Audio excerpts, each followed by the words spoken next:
Hi, I'm Bob and welcome to Bob's Movie Facts. And today we're going to talk about the top 10 mind-blowing facts about Star Trek II: The Wrath of Khan.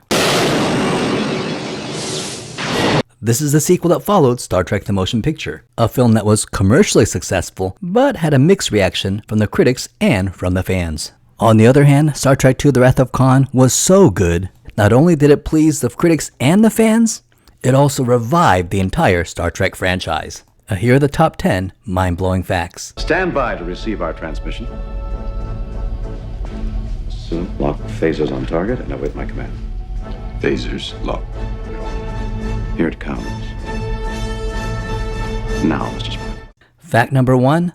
The Star Trek franchise was on life support until Harv Bennett. So Star Trek: The Motion Picture brought the Star Trek franchise back from the abyss and made a ton of money at the box office. However, the reviews were mixed. In general, die-hard Star Trek fans loved it and they were ecstatic that the crew was back on screen and they reveled in the shots of a beautiful new Enterprise. On the other hand, the casual viewers, the non-Star Trek fans, thought the movie was boring. And while the movie did make a lot of money, it fell short of the kind of money Paramount was hoping for, which was the massive amount of money that Star Wars had made. So Paramount considered Star Trek: The Motion Picture somewhat of a failure, and they needed someone to blame.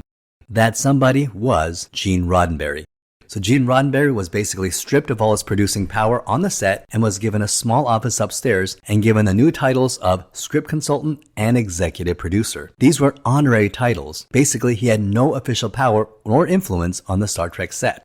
Paramount needed to bring a new producer who could fully take over production and bring an exciting Star Trek sequel film and do it under budget. And that man was Harv Bennett. At ABC, his first job was working with Aaron Spelling to develop the Mod Squad, about a group of young, hip undercover cops. After Mod Squad, Harv Bennett moved to Universal Studios, where he produced The $6 Million Man and The Bionic Woman. He also produced Rich Man, Poor Man, The Invisible Man, and The Gemini Man. Harv Bennett was already brought into Paramount Pictures and had been signed to create a series of TV miniseries, one of which would become in 1982 A Woman Called Golda, starring Ingrid Bergman as Golda Meyer and co-starring Leonard Nimoy. However, 1 week into his Paramount contract, Harv Bennett was called into a meeting with the top brass at Paramount, and this included Barry Diller, Michael Eisner, and Charles Bloodhorn. So the Paramount executives asked him what he thought of Star Trek: The Motion Picture, and Harv Bennett admitted that he thought it was a little boring. Well, they asked if he could make a movie better than the first one, and Bennett answered yes. And then one of the producers asked, well, can you make it for less than $40 million? And Harv Bennett reportedly said the famous line, where I come from, I can make 5 movies for that. Well, apparently, that was the right answer, because they hired him right away and gave him a budget of $13 million. Fact number 2, Harv Bennett binged every episode of Star Trek until he found Space Seed. The problem was Harv Bennett had never seen an episode of Star Trek. Therefore, he basically took a month off and watched every episode of Star Trek: The Original Series back to back. Now talk about a massive binge watch. Well, he became somewhat of an expert on Star Trek. And the first thing Harv Bennett noticed about Star Trek was, at its core, it was about the triumvirate of James T. Kirk, Spock, and Bones McCoy. Spock would represent the logical side of an issue, while Bones McCoy would represent the passionate, emotional side of an issue, and it would be up to Kirk to consider both sides and wisely discern which way he would approach an issue, more logic or with more emotion. Harv Bennett was also convinced that the problem with the first movie was that it just didn't have a good villain. Star Trek II would need a good villain. And one day, Harv Bennett was watching an old episode of Star Trek from Season 1, Episode 22, called Space Seed, where a genetically engineered Superman named Noonien Singh tries to take over the Enterprise, and Kirk defeats him and exiles Khan and his 70-man crew on a remote planet named Ceti Alpha 5. Harv Bennett had found the perfect villain. Fact number 3, Harv Bennett wanted Starfleet to be an extension of the Navy. One addition Harv Bennett made was because Harv was an old Army man, and he wanted to bring a sense of military to the series, and he envisioned Starfleet not as an extension of NASA, but as an extension of the US Navy. After all, Kirk was a captain and now an admiral, and all the ranks were from the US Navy, so it was a logical choice. And after all, Gene Roddenberry also had the same idea back in 1966 when he created Star Trek.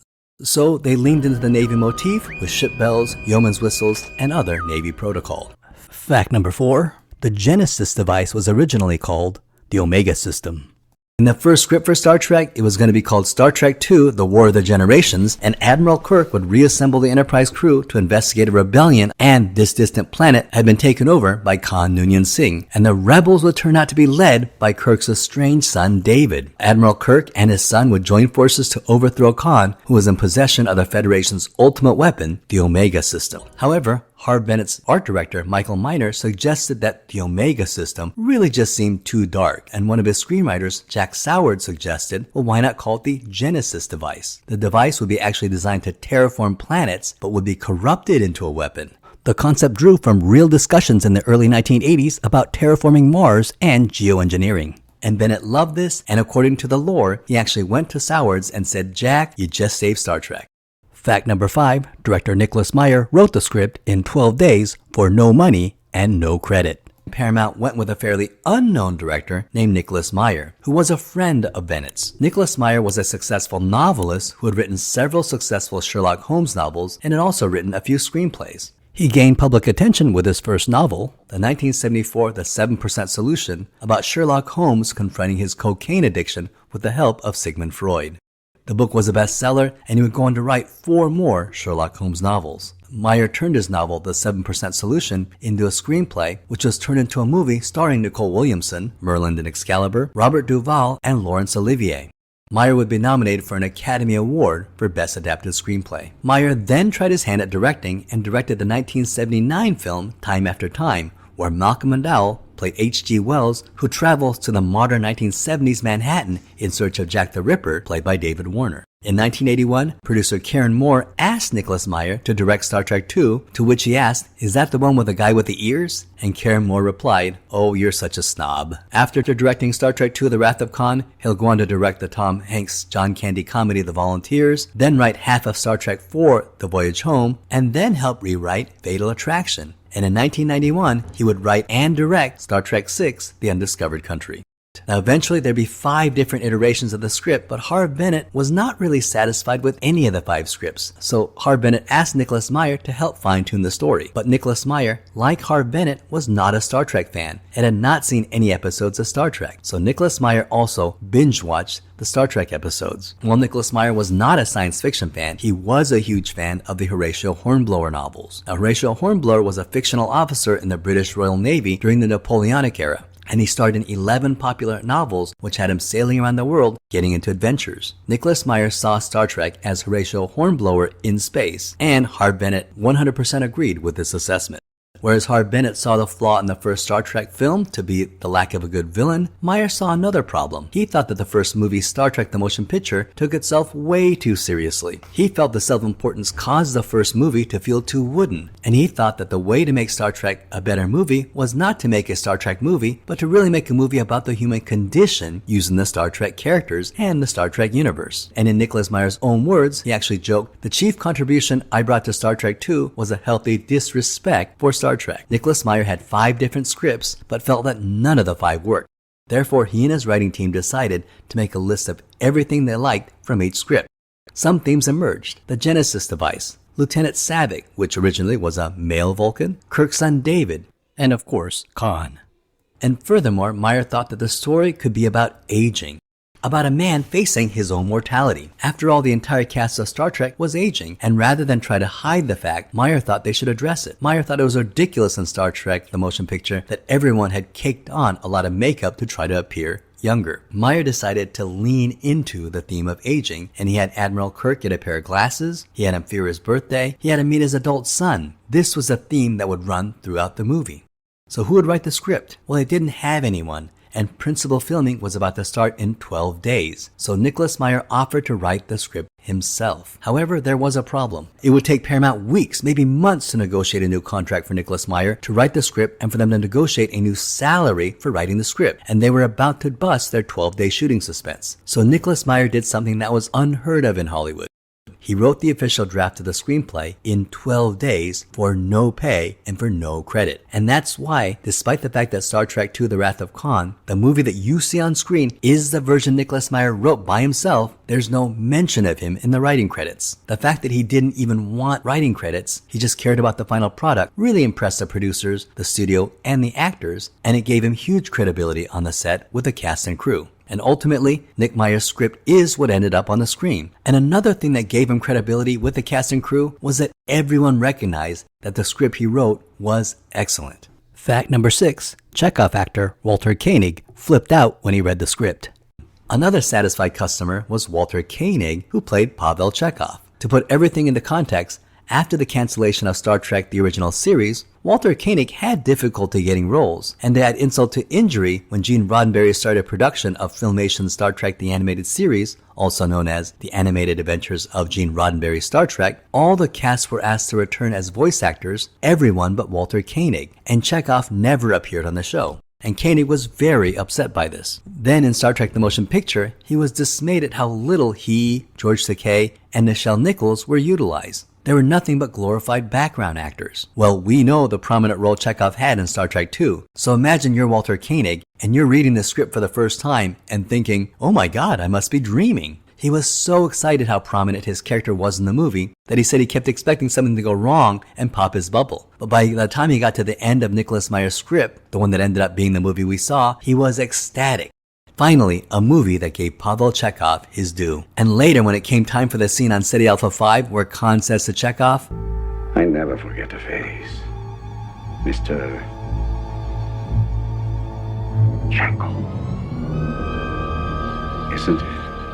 well, Walter Koenig realized that Khan never met Chekhov. Walter Koenig, hence Pavel Chekhov, joined the cast in season 2, and the episode Space Seed was season 1. Koenig was terrified that someone would mention this and someone would have to alter the script and lessen his role, so Koenig just kept his mouth shut. Fortunately, Ricardo Montalban had no idea that Khan had never met Chekhov, and the whole scene, in fact, Walter Koenig's relief, the whole movie, the Chekhov role went off without a hitch. Only later, after the movie was out, did fans begin to mention that Khan had never met Chekhov in the TV series. However, it was later retconned that Chekhov only joined the bridge in the second season, and he was likely on the USS Enterprise in season 1 working in the lower decks. Therefore, it was retconned that Khan likely met Chekhov there. And I do like that. Fact number 7, the uniforms from the first film had to go. Everyone on the set of Star Trek II decided the uniforms needed a change. So the old pastel lounge uniforms from Star Trek the Motion Picture were dyed red and retooled to look more like modern Navy uniforms. For the look of the new uniforms, costume designers based the look on the 1952 film The Prisoner of Zenda. And in that movie, the fictional British military uniforms had the similar triangular theme in the front. But Gene Roddenberry objected to this. But Gene Roddenberry's objections were kindly ignored by Paramount. And we know that this uniform will go on to define Star Trek, not only for the next 5 films, but also define this era of Star Trek for the next 40 years and beyond. Fact number 8, Ricardo Montalban's chest was real. Paramount contacted Ricardo Montalban to see if he would be interested in reprising his role of Khan Noonien Singh. At that time, Ricardo Montalban was primarily known for his role as Mr. Rourke in the hit TV series Fantasy Island, where he played the benevolent patriarch of a magical island that grants its guests their most desired fantasy, a role he played until 1984. And in 1982, he was hired to reprise his role as Khan Noonien Singh in this movie. And Ricardo Montalban came on set and filmed all of his scenes in 12 days. Nicholas Meyer said that working with Ricardo Montalban was an absolute pleasure because he was used to expecting actors to be selfish or arrogant, but found Ricardo Montalban very humble, very gracious, and the perfect gentleman. Furthermore, Montalban worked hard to do exactly what Nicholas Meyer wanted. Nicholas Meyer described Montalban like driving an expensive sports car like a Maserati. Nicholas Meyer described Ricardo Montalban as saying, "That's how every movie should be." Furthermore, after Montalban came on set and filmed all of his scenes in those 12 days, he noticed all of the other actors change. He felt that everyone was working harder and putting more effort into every scene. He felt the simple presence of Montalban elevated everyone's behavior on set and their performances on screen. When Ricardo Montalban signed on, he initially had difficulty playing Khan at first, and he noticed he was playing Khan as if he were Mr. Rourke. So Ricardo Montalban watched himself play Khan by watching the episode of Space Seed over and over again, and by the 4th time through, watching the episode, Montalban began to form the character of Khan, leading to that amazing performance we saw on film. And for the record, we now know that it was definitely Ricardo Montalban's own chest displayed in the movie. Fact number 9, first-time composer James Horner elevated the movie. For the musical score, the production could not afford Jerry Goldsmith, whose fee would have broken the budget. Furthermore, Harve Bennett also wanted to separate his movie from Star Trek the Motion Picture, and that meant having completely different music. So the team accepted auditions from almost every musician in Hollywood, and Nicholas Meyer listened to hundreds of submitted musical tapes and found James Horner. James Horner was a relative unknown who had only composed the score to a few Roger Corman films, but it was evident that James Horner understood music and was very talented, and offered the score Star Trek II for only $10,000. In fact, after the completion of Star Trek II, Paramount was so pleased with James Horner that they paid him an extra $25,000 bonus. Now, $10,000 may seem way too low, but James Horner is going to parlay this into a brilliant and successful Hollywood career. Not only will he score the next film, Star Trek III, but he's going to become one of Hollywood's most in-demand music composers. He will go on to compose the score for Titanic, for Avatar, and for The Amazing Spider-Man. And he's going to have an amazing career. In fact, by the time Star Trek VI was being produced, only 9 years later, James Horner was too expensive for Paramount to use. Fact number 10, Spock's death was the worst kept secret in Hollywood. Fans know a lot of lore surrounding the making of this film. How Leonard Nimoy only agreed to play Spock on the condition that his character would die? Well, this is somewhat true.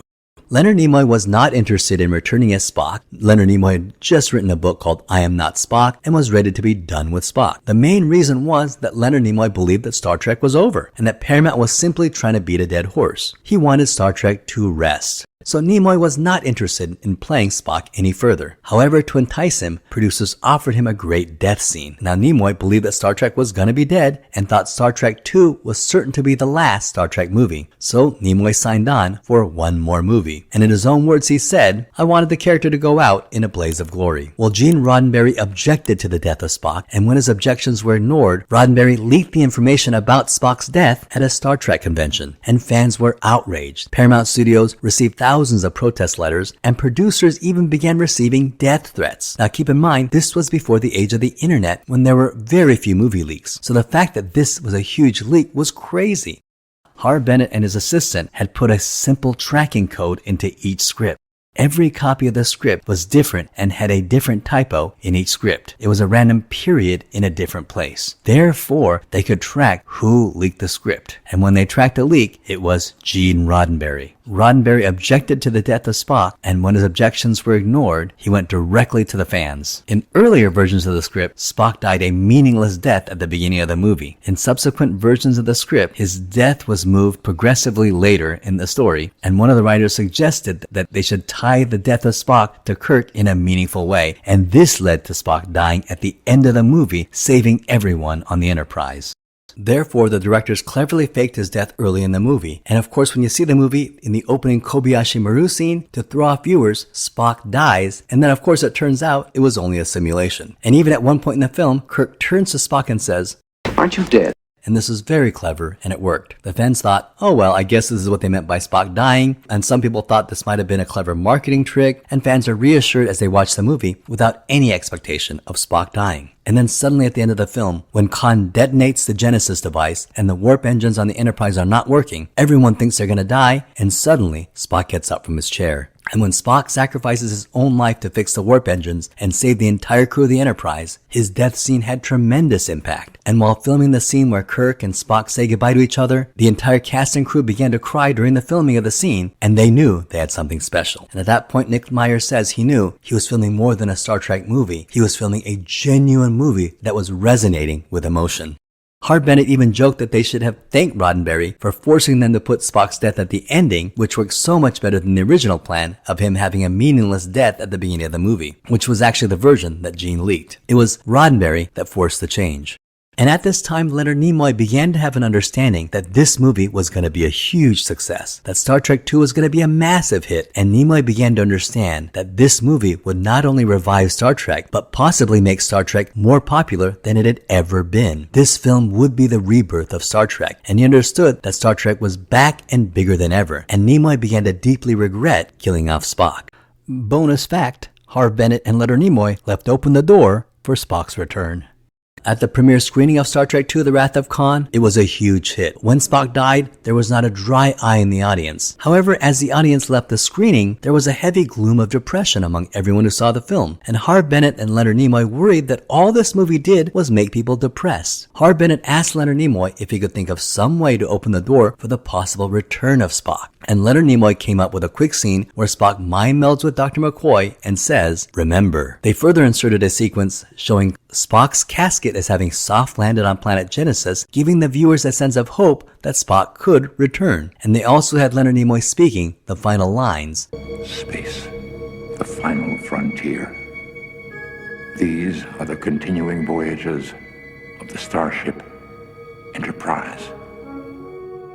And it was a brilliant move, and it worked. Apparently, when they showed the premiere the second time, the movie completely scored. There was not a dry eye in the theater, but at the end of the movie, the audiences left the screening happy with a sense of hope. And everyone knew they had a hit in their hands. However, director Nicholas Meyer was very upset by this and objected strenuously. He felt the filmmakers were cheating the audience by putting them through an emotional roller coaster of Spock's death and then suddenly saying, "Just kidding, he'll be back in the next movie," and therefore he refused to have anything to do with the sequel, Star Trek III. And Star Trek II had transcended the tiny niche of the TV series Star Trek and had simply made an excellent movie-going experience of any genre. The studios knew they had a success. Star Trek II The Wrath of Khan was both a huge critical and box office success and made on a minuscule budget of under $14 million. It grossed $78 million in the US and $97 million worldwide, and plus it went on to make huge profits in video sales. Well, I hope you enjoyed the top 10 movie facts about Star Trek II The Wrath of Khan. Come back next week where I'm going to give you the top 10 mind-blowing facts about Star Trek III The Search for Spock. That ends this video. Don't forget to like and subscribe. Thank you so much for watching.